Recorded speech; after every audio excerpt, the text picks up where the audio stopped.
The BBC presents Guilty Party.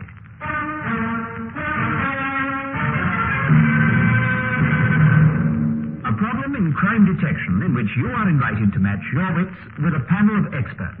John Arlott, F.R. Buckley, and Robert Fabian. First, from the casebook of Joe McCready, private investigator, you'll hear the crime play Woman in a Ditch. The panel will then cross-examine the suspects, basing their investigation on clues given in the play. From this cross-examination, which is unscripted, the panel hopes to find the guilty party. Now, here's Joe McCready. There was a high wind, and the night clouds that were scudding across the face of the moon were growing bigger and blacker. We had taken a shortcut across country because the indicator on our petrol gauge was flicking over the empty mark. As a result, instead of being 12 miles short of Peterwood on a road we knew, we were 10 miles off on a road we didn't know. That was when we spotted it. We saw it together, Inspector Galloway and I. Good Lord! See that, Joe? A car in a ditch. Brand new car, look. One of the new RT specials. Hard top, 4-seater. Brand spanking new by the look of it. Fancy leaving it stuck here. Must have gone for help. Help me. Somebody inside, Joe. These things always happen to us. Help. All right, man, be with you. The door's locked? No. Now then. Oh, thank heavens. Help me out quick. What can I smell? Ether? Chloroform? Oh, something of the sort. Maybe get some fresh air. I'm half suffocated. What time is it? 7:45. Oh, damn. They've done it on me after all. It's him. He did it. I bet it was him. Who? My husband. He tried his hardest to keep me out of the play. Look, suppose you tell us what happened.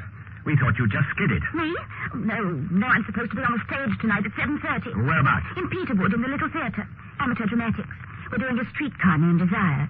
I was playing the Vivian Lee part. Well, if the curtain went up at 7:30, I'm afraid you've had it. I hope you had an understudy. I did, don't worry. Dear little Joan Clark. She might easily have done this. Very easily. But I'm still betting it was my husband. Will you take me to the nearest police station, please? I want to lay a charge. Against whom? Against one of 4 persons. Any one of them could have and probably would have done this to me. Exactly what was it they did? Precisely. At 6:15 tonight, my husband, Charles Mortimer, arrived home at the wheel of that car. A present for a good girl, complete with expensive traveling rug, a portable radio, and all the trimmings. All for me, providing I was a good girl and dropped out of the play tonight. We argued for 20 minutes or so, and I refused to drop out. Charles threw the car keys at me, called me a very nasty name, and swept out in a rare old fury. At 6:45, I went out, got into the car to drive to the theatre. I put the ignition key into the switch, and then somebody's hand pressed a wet cloth over my mouth and nose. It was soaked in some form of anesthetic. Next thing I knew, I woke up here, where the here is. You mean someone was in the back seat of your car waiting for you with a chloroform pad? Yes. Man or woman? I haven't any idea. But whoever it was, they effectively prevented me from playing the lead in this play tonight. Drive me to the police station at Peterwood, will you please? I'm a detective inspector from Scotland Yard. Galloway is the name. Here's my warrant card for identification. This is Joe McCready, a private investigator. You think we can help? Yes. Yes, why not? There are only 4 people who had any motive for doing this. Charles, my husband, Joan Clark, my understudy, the producer, Norman Redfern, and his mother, Mrs. Redfern. One of those 4. Mark my words, no one else had a motive. I can't see why the producer should want you out of the way on the opening night. Or were you as bad as all that? I was good. Very good. Ask anybody. But Norman Redfern was afraid. He's a doctor, too, like my husband. And he was afraid... Oh, but it'll all come out in the questioning. You see. It'll all come out. Catch yourself. Good lad. She's fainted. Now what? Take her to hospital. Make her comfortable. Then go and see these characters she's mentioned. For all we know, she may have internal injuries. Anything. But Mrs. Mortimer didn't have any internal injuries. She was suffering from a slight shock to her system and a severe shock to her ego. We managed to persuade her to stay the night under observation in the local hospital on the understanding that we, as she phrased it, got on with the case. At the local theater, we were in time for the last half hour of A Streetcar Named Desire. We were told that Dr. Mortimer was in the audience. Mr. Redfern, the producer, and his mother were both backstage. We thought it only fair to see Charles Mortimer first, so we had him whipped out of the audience into the manager's private office. You wish to see me, gentlemen? Yes, Dr. Mortimer. But I hope it's a matter of some urgency. I object to having an evening at the theatre interrupted in this way. It wasn't our idea, Doctor. It was your wife's. My wife's? But I don't understand. Isn't she supposed to be playing the lead in this play? She was. But in fact, she isn't. And you're sitting calmly in the audience enjoying the show. Where do you imagine your wife is? Well, gentlemen, she isn't on the stage, is she? And I did make her a present of a new car to persuade her to follow my wishes in this matter. Would it surprise you to know that she didn't follow anything of the sort? That in fact she was chloroformed and driven out to a remote country lane 10 miles away and left there with her car in a ditch, miles from any habitation or bus route? Do you mean she's been hurt? Assaulted? Has she been injured? Where is she now? It's all right. Relax. She's having a night in the local hospital, but she's only suffering slightly from shock. Oh, well, I must go to her at once. We're trying to find out who is responsible, Dr. Mortimer. Yes. Very right and very proper, but my place is at my wife's bedside. Now, you carry on with your inquiries, gentlemen, by all means. Just a moment. Now, look. We understand from your wife that you had words with her this evening. Yes, I did indeed. I was prepared to go to almost any lengths to stop her from appearing in this frightful play, especially in the role of a cheap tart. You see, I hold a responsible and a dignified position in this small town. The last thing I wanted was that sort of notoriety for my wife. So, all this trouble has one silver lining. It prevented your wife from appearing. Yes, there is that. You arrived home at 6:15 in the new car. Yes. I parked my own in the free car park adjoining the high street. I then went along to the automobile agents and collected the RT special as a surprise for my wife. I brought it home, and I felt confident that with such a present even she would agree not to appear tonight. Yet when I gave her the keys, she still defied me. So? So I stormed out of the house and I left her. Then what?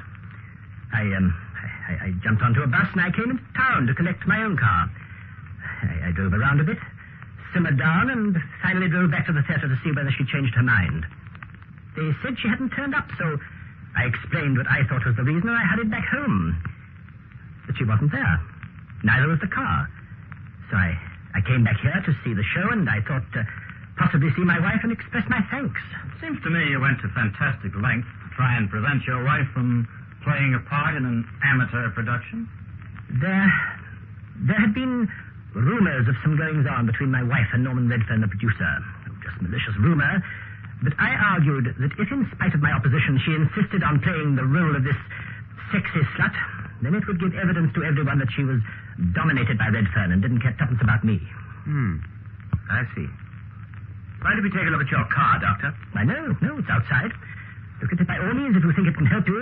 Though I must admit I fail to see how it can. And I must admit I agreed with him, because when we went to the car, the engine was still slightly warm. Mortimer unlocked it, and we took a look inside. No sign of any ether or chloroform, although there was a doctor's bag containing the usual medicines and instruments. We told him we'd see him later, and we went to have a word with the other suspects. The understudy who had stepped into Mrs. Mortimer's place was the one we saw first, Joan Clark. She told us the intensity of her acting had left her feeling sick and exhausted. I guess it had much the same effect on the audience.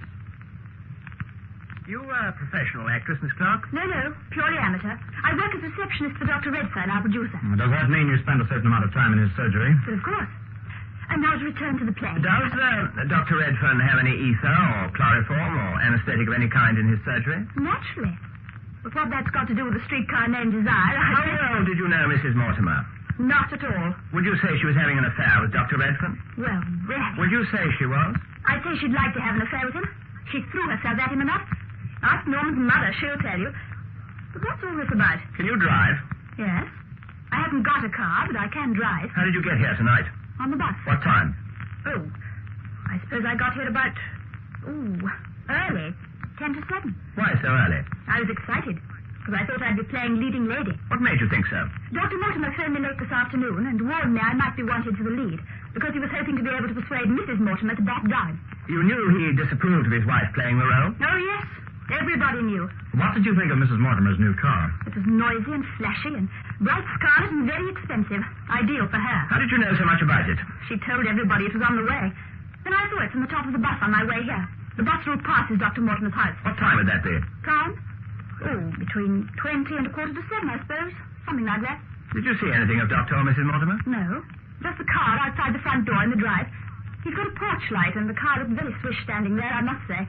You couldn't help but notice it. Miss Clark, tell us frankly, Are you in love with Dr. Redfern? I don't see that's any business of yours. But whether in love with him or not, I like him a lot. He's a dear. And I wouldn't see him waste his life with that hateful, oversexed madam any more than his mother would. She's a real lady, she is. His mother, I mean. You mean that either you or his mother would be prepared to take drastic action to prevent Norman Redfern from ruining his career? Yes, if necessary. Especially with her. Oh, thank you, Miss Clark. Now, I think we'll speak to Dr. Redfern. Now, Dr. Redfern. Where is she? Where's Mrs. Mortimer? Why do you ask? Joan told me when I arrived at the theatre that Dr. Mortimer had persuaded her not to appear tonight. I didn't believe her. Nothing would have induced Angela Mortimer to back out like that. Nothing short of force. Have you been worried about her? Yes and no. You see, she's a patient of mine. I was treating her for nervous disorders and so on. She became attached to me.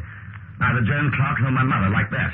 In fact, Joan threatened to tell Dr. Mortimer that I was having an affair with his wife if I didn't let Joan play the lead tonight. So Mrs. Mortimer's absence was a great relief to you? Yes. Mortimer has no affection for me. He's no reason to have. But if he thought I'd abuse my position as a doctor, he'd have no mercy on me. Did you abuse that position? No, but only Angela Mortimer and I know that. And Angela is infatuated. I wouldn't trust her to tell the truth about us. What time did you get to the theatre? About 7:20. Not until 7:20. And you're the producer. First night, too. To tell you the truth, I was sick to death of the whole damn show and all the trouble it had caused. Never again. Have you got a car? A car? Yes, why? Where is it? At home in my garage being decoat. I do all the rest of the jobs myself. So you walked into the theatre or took a bus? I walked. As a matter of fact, I left home about 6:30. Do you have occasion to use any anesthetic at all in your surgery, Dr. Redfern? Very rarely. And then only with another qualified man present. Why? I just wondered. Could you tell if any was missing? Missing? Well, if the bottle was missing, yes, I could. But if someone had taken some out, I wouldn't know. Could you drive an RT special? Yes. I persuaded Angela to have one. Why? Look, what's happened? Where is she? What's all this about? Is she hurt, dead, or what? I'll put you in the picture, Dr. Redfern. But before I do that, I'd like a few words with your mother, please. Of course, but treat her gently. She's a psychiatric case since her accident, and I'm having to take things very quietly with her. But I wish you'd tell me what happened to Angela Mortimer. Mrs. Redfern was a formidable-looking woman of about 60. Her grey hair was scraped relentlessly into a neat bun at the back. She wore a velvet band around her neck, and her face was like a piece of Gothic architecture, all upside-down curves. The rest of her was very straight and uncompromising. Please sit down, Mrs. Redfern. Let me say right away, I can guess what you're here for, Inspector. Oh, can you? Yes, obviously something unpleasant has happened to that frightful Mortimer woman. I only hope it's nothing trivial. She'll get over it. Pity. You didn't approve of Mrs. Mortimer. How observant of you, young man. You have a quick brain. But whatever's happened to her, I had nothing to do with it. Nor had my son. Where were you at 7:15? Dressing. Ready to come to the theatre. How far is your home away from the theatre? About a mile? In the same direction as Dr. Mortimer's house? Yes, we live quite close to the Mortimers. More's a pity. But if anything serious has happened to the lady in question, I'd say Mortimer himself did it. He came to see me 2 days ago and warned me that unless she'd stopped associating with my son and dropped out of his play, he'd make Norman suffer. And why did he tell you? Norman was out at the consultation when he called. Did you tell your son about the call? Naturally. Mrs. Redfern, did you travel to the theatre by car or by bus? I walked. I had a bad car smash a few months ago, and it's left me with a complex about car travel. I haven't set foot in a vehicle of any kind since, not even a bus. Can you drive? I could drive very well. I haven't touched a steering wheel since the accident, though. My son tells me that time will cure this phobia of mine. Time or some urgent compulsive feeling which would cause me to forget my anxieties. I don't somehow think he's right, though. So you mean to tell us that you were dressed for the theatre on a bleak, windy night, and yet you walked a mile to get there? I don't mean to tell you anything. I just tell you. And I am not accustomed to having my word doubted. So you do a lot of walking? I do indeed. I know this countryside for miles around. What time did you reach the theatre? In time for curtain up, I was the prompter. Thank you, Mrs. Redfern. That will be all. Next, we went looking for anesthetic in the surgeries of the two doctors. There was a bottle standing openly on the shelf in Dr. Redfern's surgery, and it was empty. In Dr. Mortimer's, it was safely locked away in a cupboard marked dangerous drugs. But his bottle was full. But then Dr. Mortimer was a fussy, pernickety, precise sort of man. He had everything safely under lock and key, even his whiskey. But not, apparently, his wife. Well, listeners and members of the panel, there is your problem. And here now is Edward J. Mason, who wrote the play, to introduce his suspects. And the suspects in this particular case are, of course, Dr. Mortimer, Dr. Redfern, his mother, Mrs. Redfern, and his receptionist, young Joan Clark. And I'll now hand over to you, John Orlott, and let's see if you and your panel of experts can decide who is the guilty party. Well, we'll try, Ted. It's a bit of a slaughter that you've set so far, but I wonder if, first of all, we might just ask Dr. Norman Redfern 2 brief questions. In what condition was your car on the evening of this occurrence? Well, I was decoking it and the cylinder head was off. How long had it been off? I took it off that morning. Is there any other car in the family or available? No. Good enough. For the moment, Dr. Redfern. Thank you very much. Now, I think we'd like to speak to Dr. Mortimer. Dr. Mortimer, I'd like to establish a timetable with you, if we might. Yeah? You arrived with the car for your wife at 6:15? Yes, that is quite correct. Doctor, you drove this car home? The new one? The new one? Yes. It's a sports model, is it? It is. With a hard top. Yes. Now then, Doctor, can we try and establish this timetable? You arrived home at 6:15. Yes. You had words with your wife? Yes. And at what time would you say you left home? Well, I caught the 6:40 bus into town. She ran every 20 minutes. You arrived at the theatre at what time? In 7:15. Did you see Joan Clark at all? When? While you were sitting in your car roaming around the town? No, I didn't see her. Was she at the theatre when you arrived there? I didn't see her. I didn't go into the theatre. I was just getting out of my car. I left it by the... At 7:15 you reached the theatre. They told you your wife was not there. That's right. I know it was 7:15 because the clock struck. Right. The town hall. You then drove your car home? I went straight home. Naturally. What time did you arrive there? Well, it's a mile, I suppose. Took me 4 minutes, 5 minutes. 4 or 5 minutes. When you found your wife wasn't there, Yes. what did you think? Where do you think she'd gone? Well, the car wasn't there. She wasn't there. I didn't know. I rushed back to the theatre again And got there at what time? I suppose another 4 or 5 minutes. I didn't check it up then. Before curtain up? Yes, just on curtain up, yes. So it would be just before 7:30. That'll do for the moment, Dr. Mortimer, thank you. Thank you very much. I wonder if you might speak to Joan Clark. Where do you live? I live about a couple of miles, about 20 minutes in the bus from my home to the little theatre. You know where the car was found, don't you? No, I have no idea. Haven't you been told? No, I haven't. No. You got to the theatre at 6:50. Yes, roughly 6:50. Now, who was at the theatre when you arrived there? Well, to my knowledge, nobody. I was so intent on getting up to the star dressing room to try on the costumes that I didn't bother to go on the stage at all. I went straight upstairs to the dressing room, which is on the first floor. And you haven't avoided the question as to whether you're in love with Dr. Redfern, are you? Must I answer that? Yes. Yes, I am. You are? Yes. Does his mother approve of any possible romance between you and Dr. Redfern? Well, of course, I have no definite knowledge of this, but I should say yes. What did Dr. Mortimer say to you on the telephone when he said about his wife not being in the play? He told me that I must be prepared to go on the stage as Blanche. That's all right, Miss Clark, at the moment. Now, I wonder if we could speak to Mrs. Redfern. Mrs. Redfern, you're the prompter in this play. I am. Now, does that mean that you are often with the cast? No, not at all. I just go into the last 2 or 3 rehearsals. Just to help my son. But have you had any conversation with any of the cast while the rehearsals have been on? No, as little as I can. I'm really not very interested in them. Have you heard them talking amongst themselves? No, never. Are you friendly with Dr. Mortimer? Friendly? Yes. No, I'm not. I don't like the Mortimers, either of them. You don't like either? No. When you walk to the theatre from your home, do you pass the Mortimer's house? Yes, it's quite nice. Pass it? Yes, quite nice. Was there a car in the drive? Did you notice it? Was a nice? No, I didn't really look. I don't suppose it was. Do you think your son is having an affair with Mrs. Mortimer? Or was? I really don't know. It's his affair. Well, I never interviewed her. I don't know. I hope not. I don't like the woman. Never have liked the woman. You don't know, but what do you think? I don't know. I really can't tell you. It's his affair, not mine. I don't interfere in my son's business, and I don't wish to. But your son is your affair. Yes. Surely you're his mother. What? You're his mother. I'm his mother, certainly, but after all, he's a grown-up man. Yes. He's not a child. No. Good enough. Thank you. Well, now, if we might talk again to Dr. Redfern. Dr. Redfern, did you have any arrangement to pick Mrs. Mortimer up that evening? No. Not at all? No. Can you explain why it took you from 6:30 to 7:20 to get to the theatre? Yes.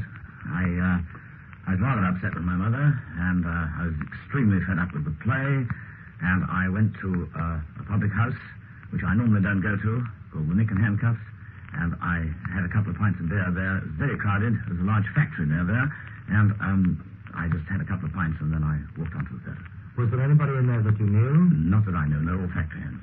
Would the landlord at this public house know you? I shouldn't think so. I've never been there before. But surely if a doctor comes in and all the other customers are factory hands, you'd be fairly conspicuous there? Well, I was in my old tweeds. I mean, it's very dusty little theatre. You don't put your best consulting practice suit on. Have you heard much conversation between the members of the cast in the rehearsals at the theatre? No, usual sort of gossip. I mean, sort of show business talk and that sort of thing. Has that gossip ever included any references by Mrs. Mortimer to a car that she was going to have? Yes, she has mentioned that she hoped to get an RT special. She didn't say how she hoped to get it. Was Joan Clark at the theatre when you got there? Do you remember? Yes, she was. Was she pretty well changed by then? She was in what passes for costume in that part, yes. Was Dr. Mortimer there, do you remember? I can't remember that. I didn't see him myself. Well, now, there's the producer's signal, so I'm afraid that must end our interrogation, and we must hand the suspects back to you, Ted Mason. Thank you, John. And while you deliberate with your two experts, I will go through once again the four suspects for the benefit of the listeners at home who might also be trying to solve this particular problem. Well, first of all, we have Dr. Charles Mortimer, the husband who didn't want to be humiliated by his wife. We have Joan Clark, the receptionist, the girl who had a great regard for her employer, Dr. Redfern's career, and also for him. We have Dr. Redfern, the frightened physician with woman trouble in 3 places. And we have his mother, Mrs. Redfern, the angry mother, anxious to protect her offspring. Those 4 all had a very strong motive for this rather stupid crime. I don't know whether you people at home have been able to solve the mystery, but I can see that John Arlott is now ready to come back again with the expert solution of this guilty party mystery. Over to you, John. Well, there's a slight note of irony about that, Ted, and I'm not sure that we've got the complete solution. Now, we had to start off, obviously, with the basis that there were 2 cars involved. In other words, the car in which Mrs. Mortimer was driven and ditched, and then another car which must have got the other person, the person who had chloroformed her and driven her there, back into town and back to the theatre. So we said 2 people. Now, can we find a first person? Well, we said Joan Clark, very largely on the basis that she said she didn't know Mrs. Mortimer, and then reported Mrs. Mortimer as saying that she was going to get a car which her husband insists he hadn't told her she was going to get. Then we've got to look for her accomplice. Well, her accomplice, as far as we can see, can only be Dr. Mortimer, because he's the only one with a car to get her back. If she did it, then he follows out in the car, picks her up, and takes her back. Or alternatively, and all this we think stemmed out of the afternoon telephone conversation, he chloroforms the wife, and she follows out in the car and picks him up and drives him back into town. But we think these 2 people are involved, Joan Clark and Dr. Mortimer, providing a second car to get them back to theatre. That's essential. She has lied, and they both obviously have an interest in keeping Mrs. Mortimer out of the play. Well, you've covered half the crime, I suppose, because one of the suspects you mentioned was, in fact, the guilty party. It was Charles Mortimer himself who did the job, without any collaboration at all, having planned it beforehand. He drove his own car right out to the scene of the crime, and then, when his wife refused to back down from the play, he was already prepared, and he went into the back of the car, and when his wife came out, he chloroformed her, drove her out to this spot, picked up his own car, and drove back. Joan Clark, you see, really had no particular motive, having been told by Charles Mortimer that Angela wasn't going to play in that part tonight, or most probably wasn't. She really hadn't got any motive for getting into that car. And one other point, the whole case hinges on one thing, which you haven't mentioned at all. The crime couldn't have been committed at all had it not been for the fact that the RT Special was parked in the drive with the car doors unlocked. And the person who left them unlocked was Mortimer himself, the pernickety, fussy Dr. Mortimer, who locked up everything, his own car, his drug cover, his whiskey. Also, there was a new portable radio in the back, yet he left the car doors open against all his principles. Why? Because that was his loophole in case his wife refused to back down from the play. Mortimer was the man. I think I'll give you half marks on that. I don't think we deserve half, Ted. I think that's a fair beating. John Arlott, F.R. Buckley, and Robert Fabian were the panel in Woman in a Ditch, a problem in crime detection from the BBC series Guilty Party. The play was written by Edward J. Mason and the program produced by Tony Schrein.